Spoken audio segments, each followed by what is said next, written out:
Bulletin का आगाज़ करें। पीसीबी ने वाइट बॉल टीम के हेड कोच गैरी क्रिस्टन का इस्तीफा कबूल कर लिया है। जेसन गिलेस्पी को दौरे ऑस्ट्रेलिया के लिए कोच मुकर्रर किया गया है। पाकिस्तान क्रिकेट बोर्ड ने वाइट बॉल टीम के हेड कोच गैरी क्रिस्टन का इस्तीफा बिलाखिर मंजूर कर लिया है। जेसन गिलेस्पी जो कि ऑलरेडी 7 खिलाड़ियों के हमराह ऑस्ट्रेलिया के लिए रवाना हो चुके हैं, दुबई टीम पहुंच चुकी है, आगे रवाना हो रही है ऑस्ट्रेलिया के लिए, उन्हें ही अब दौरे ऑस्ट्रेलिया के लिए वाइट बॉल कोच मुकर्रर कर दिया गया है। और अब आपको साथ ही ये भी बताएं कि ज़राए ने बताया था कि Gary Kristen white ball team और सेंट्रल कॉन्ट्रैक्ट की कैटेगरीज में अपनी पसंद और नापसंद मनवाने पर जोर दे रहे थे। गैरी क्रिस्टन ने सपोर्ट स्टाफ में अपनी पसंद के गैर मुल्कियों को भी शामिल करने का मुतालबा किया था। ये बहरहाल ज़राए से मौक़िफ़ है और ज़रूरी है कि इस पर गैरी क्रिस्टन का मौक़िफ़ आएगा तो भी हम अपने नाज़रीन तक पहुँचाएँगे। साबिक टेस्ट क्रिकेटर आकिब जावेद को वाइट बॉल क्रिकेट टीम का हेड कोच बनाए जाने का इम्कान है। ज़राए का कहना है कि गैरी कर्स्टन के इस्तीफे के बाद नए कोच पर मुशावरत हुई है। आकिब जावेद के साथ मामलात आखिरी मराहिल में दाखिल हो चुके हैं। आज ब्रेक थ्रू मुतवक्की है। हतमी फैसला आकिब जावेद को ही करना है। आकिब जावेद सिलेक्शन कमेटी के रुकन है। आकिब जावेद लाहौर कलंदर्स के हेड कोच और डायरेक्टर क्रिकेट ऑपरेशंस भी रह चुके हैं। आकिब जावेद दौरे ऑस्ट्रेलिया जिम्बाब्वे के लिए हेड कोच के मजबूत उम्मीदवार। अहम खबर आपको दे रहे हैं। फ़िलहाल तो आकिब जावेद हेड कोच नहीं हैं दौरे ऑस्ट्रेलिया के लिए, क्योंकि अब बताया जा रहा है कि जेसन गिलेस्पी जो कि रेड बॉल कोच थे, अब उन्हें हेड कोच बना दिया गया है दौरे ऑस्ट्रेलिया के लिए। लेकिन बहुत ज़्यादा तवक्को इस बात की जा रही है कि आकिब जावेद, जिनके बायस हाल ही में पाकिस्तान को टेस्ट मैचेस में 2 कामयाबियाँ मिली, 3.5 साल बाद होम सीरीज़ में टेस्ट मैचेस में कामयाबी मिली है, उस पर आकिब जावेद को ही हेड कोच बनाया जा सकता है।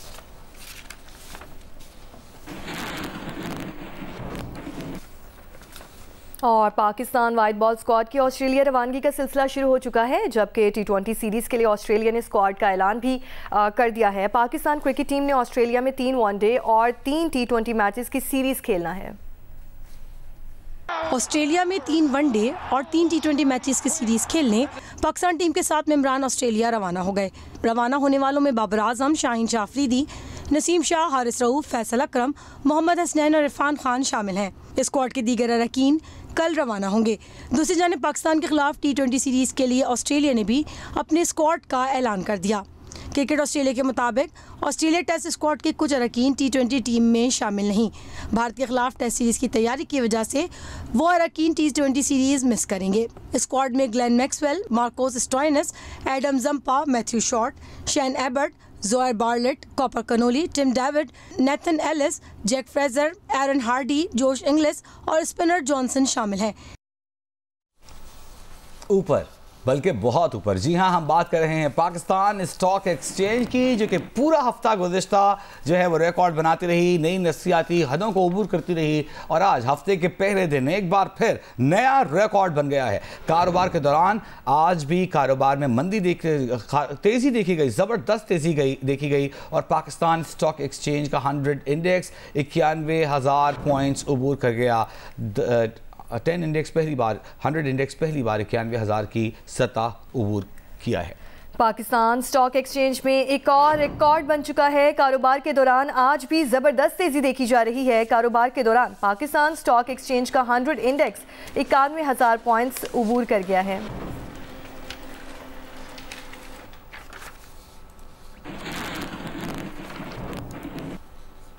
अभी आपको बताएं कि चीफ जस्टिस याह्या अफरीदी की ज़ेरे सदारत सुप्रीम कोर्ट में फुल कोर्ट इजलास आज होगा। फुल कोर्ट इजलास में तमाम दस्तयाब जज शरीक होंगे। फुल कोर्ट इजलास में अहम इंतजामी फैसले मुतवक्के हैं। ज़राए के मुताबिक फुल कोर्ट इजलास में अदालती इस्लाहात पर भी गौर किया जाएगा।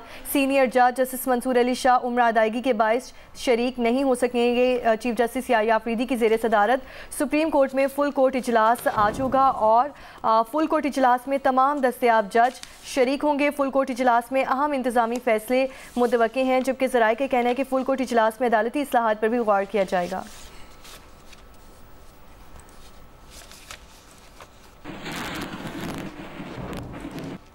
ऐसे में अहम खबर हमारे पास आ रही है। इंसानी हुकूक की वकील ईमान मज़ारी और उनके शौहर को गिरफ्तार कर लिया गया है। हम आपको अहम खबर दे रहे हैं। ईमान मज़ारी को, ये शीरीन मज़ारी की साहिबजादी भी हैं, लेकिन इंसानी हुकूक की अहम वकील हैं जो गैर कानूनी तौर पर लापता अफराद के हवाले से केसेस लड़ने पर अपनी शोहरत रखती हैं, अदालत में इन मामलात को उठाने पर शोहरत रखती हैं। वकील ईमान मज़ारी और उनके शौहर को गिरफ्तार कर लिया गया है। वकील ईमान मज़ारी और उनके शौहर को गिरफ्तार कर लिया गया है। पुलिस ज़राए का कहना है कि इमरान मज़ारी और उनके शौहर के खिलाफ थाना आपारा में मुकदमा दर्ज है। मुकदमा कारिस सरकार में मुदाखलत और दीगर दफ़ात के तहत दर्ज किया गया है।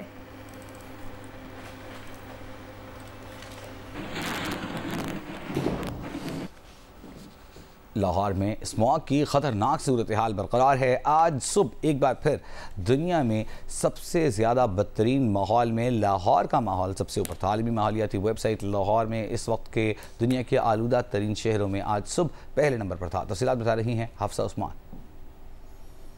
आज बिल्कुल लाहौर में जो है वो स्मोक का राज बरकरार है। इस वक्त जो आलमी माहौलियाती वेबसाइट है उसके मुताबिक जो AQI लेवल रिकॉर्ड किया गया है वो तकरीबन 433 रिकॉर्ड किया गया है, जो इंतहाई ख़तरनाक है, मुज़र सेहत है। तिबी माहिरीन भी जो है वो शहरियों को हदायत कर रहे हैं कि मास्क का इस्तेमाल जो है वो लाजमी रखें, क्योंकि स्मोक से और ये जो डस्ट पार्टिकल्स है इससे गले में खराश, आँखों में जलन और इस तरह की जो है वो बीमारियाँ हो रही हैं।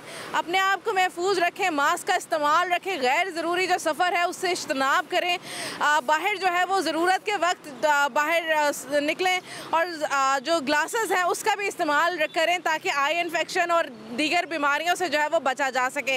इसी तरह से महकमा मौसमियात से हमारी बात हुई और उनका यही कहना है कि आइंदा आने वाले दिनों में जो है वो फ़िलहाल बारिश का इम्कान मौजूद नहीं है। इसी तरह से स्मोक जो है वो बढ़ती रहेगी और तकरीबन दिसंबर के 15 दिसंबर है, मिड ऑफ दिसंबर तक जो है वो इसी तरह से स्मोक का राज जो है वो बरकरार रहेगा। जी। और सेक्रेटरी तहफ़्फ़ुज़ माहौल पंजाब राजा जहांगीर अनवर का कहना है कि भारत और पाकिस्तान में फसलों की बाक़ियात से जलाने से लाहौर की फ़ज़ा आलूदा हो रही है। एक बयान में राजा जहांगीर अनवर का कहना है कि मशरक़ी हवाओं, दर्जा हरारत में कमी और हवा में नमी का तनासुब बढ़ने से लाहौर का एयर क्वालिटी इंडेक्स मुतासिर हुआ। गुज़श्ता 6 माह से जारी इंसदाद smoke multi sectoral action plan को तेज़ कर दिया गया है। उनका कहना था कि महकमा तहफ़्फ़ुज़ माहौल, ज़राअत, ट्रांसपोर्ट और ज़िला इंतज़ामिया फील्ड में मुतहरिक हैं।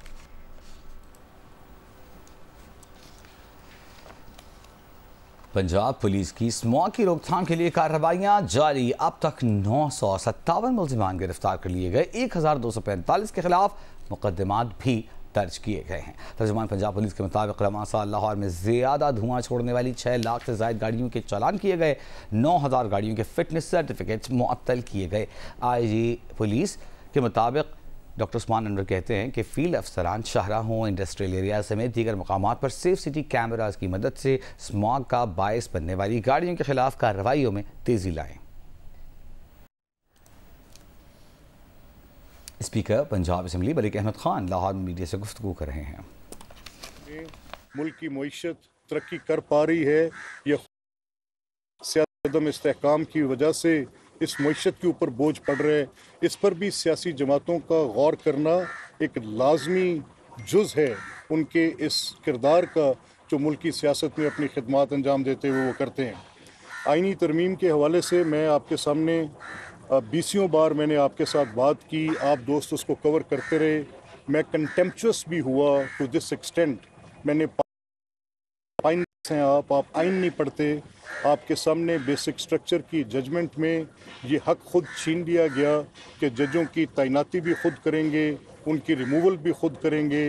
उसका ये ऐसी सूरत बन गई कि जैसे दे आर जज of their own cause, nobody can be जज ऑफ देयर ओन कॉज।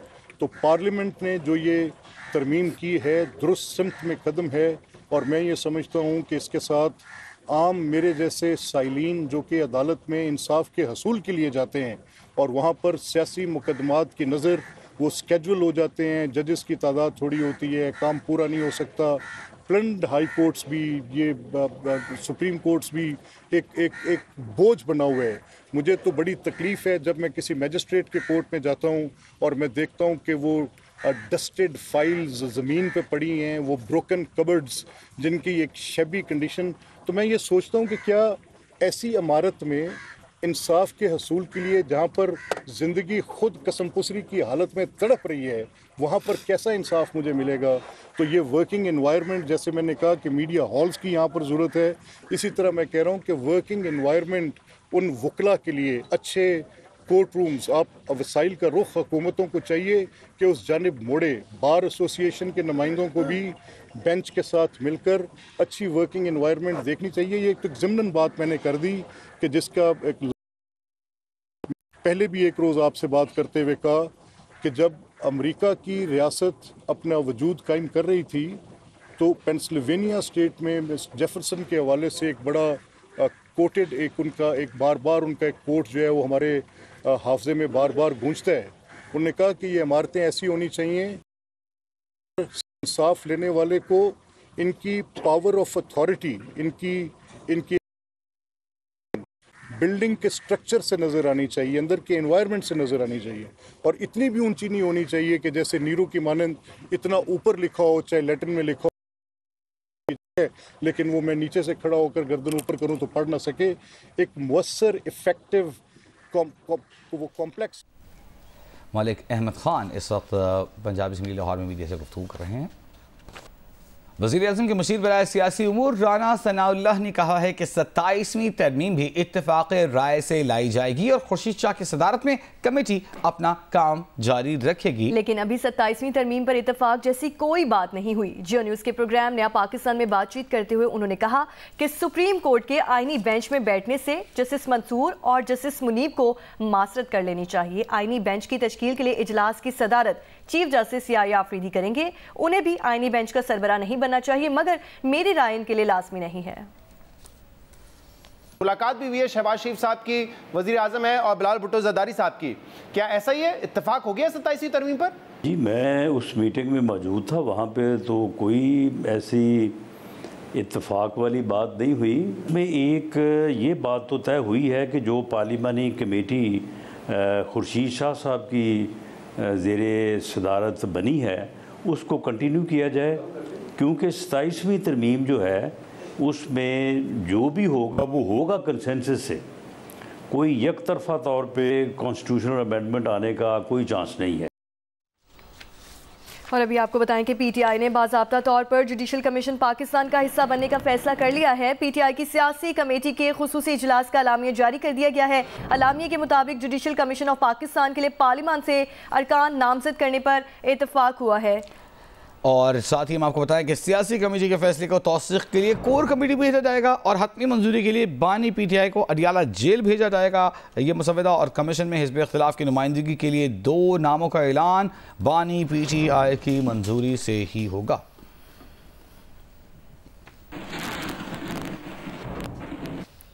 और कराची में इंसदाद पोलियो मुहिम की तकरीब में मीडिया से गुफ्तगू करते हुए वज़ीर आला सिंध सैयद मुराद अली शाह ने कहा है कि निगरान हुकूमत का कोई फ़ायदा नहीं है और ना दुनिया में ये कानून अब ख़त्म हो गया है। केयरटेकर गवर्नमेंट से कोई फ़ायदा है नहीं। आपको जो इदारे इतने मजबूत करने चाहिए और पूरी दुनिया में कहीं पे भी अब तो ये ख़त्म कर दिया है, लेकिन वो गैप्स पड़ जाते हैं। इसलिए केयरटेकर्स को खुद आइन और कानून के तहत एक सर्टन रिस्ट्रिक्शंस होती हैं उनके ऊपर, और इस दफ़े वो केयरटेकर के टाइम भी लंबा हो गया, इसलिए वो इश्यूज आप बिल्कुल दुरुस्त फरमा रही हैं, ये इशू आए और इस पर हमारी नज़र है। और इस वक्त हम आपको बताएं कि चेयरमैन सेनेट यूसुफ रजा गिलानी रूस की फेडरल असेंबली की चेयरपर्सन वैलेंटीना माटवियांको से मुलाकात के बाद प्रेस कॉन्फ्रेंस कर रहे हैं। Some of our meeting was the signing of the Memorandum of Understanding MOU between the Senate of Pakistan and the Federation Council of Russia, a landmark agreement that lays the foundation for an enhanced parliamentary diplomacy.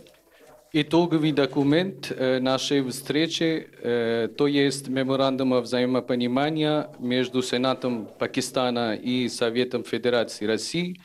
Мы считаем, это очень важный документ, который будет основателем более укрепления парламентских отношений. The MOU outlines several key mechanisms to strengthen parliamentary cooperation between Pakistan and Russia. Меморандум отражает очень важные механизмы для укрепления парламентского сотрудничества между Пакистаном и Россией. रूसी federation council की federal assembly की chairperson और chairman senate Yusuf रज़ा Gilani मुश्तरका press conference कर रहे थे। जियो जंग और arts council Karachi के तहत आलमी सकाफती मेला आज 33वें रोज़ में दाखिल हो चुका है। आज एक comedy theatre play Boeing Boeing पेश किया जाएगा। मज़ीद बताएंगे जम्मार जोखियो। जी बिल्कुल, जियो जंग और arts council of Pakistan Karachi के तहत वर्ल्ड कल्चर फेस्टिवल कराची 2024 आज अपने 33वें रोज़ में दाखिल हो चुका है और आज के रोज़ एक थिएटर प्ले पेश किया जाएगा जिसका नाम बोइंग बोइंग है। ये एक कॉमेडी थिएटर प्ले है जो कि पाकिस्तानी फ़नकारों की जानिब से यहाँ पर आज शाम 7:30 बजे के बाद यहाँ पर पेश किया जाएगा।